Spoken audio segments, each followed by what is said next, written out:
New tonight, a West Baltimore visual artist is bringing pops of color to abandoned buildings. As WMAR2 News' Dave Detling reports tonight, the artist also creates pop art portraits of familiar and beloved black faces.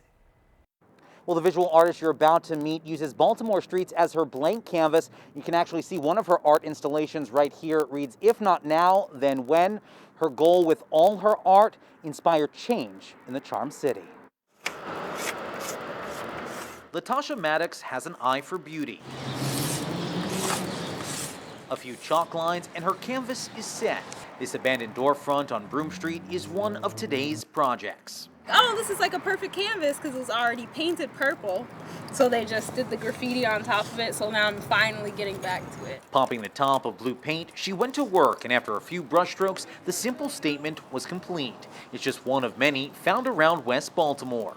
She's simply adding pops of color to boarded up homes and exterior walls.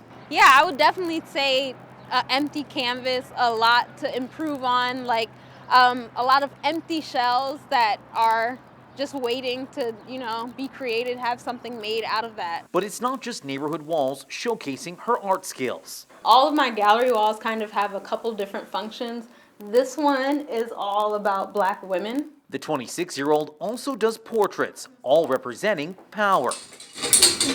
Maddox's latest creation is of Amanda Gorman, the first ever National Youth Poet Laureate who performed at this year's inauguration and Super Bowl. Her portrait represents black queens and a different type of royalty. When it comes to people like Amanda Gorman and just inspiring, courageous black women in general, none of that is handed to them at all.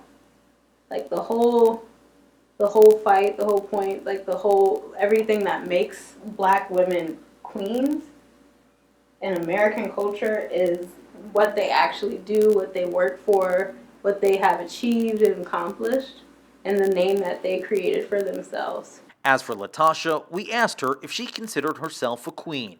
I haven't found the word exactly yet, but I think there's a better pedestal to place black women on than being queens.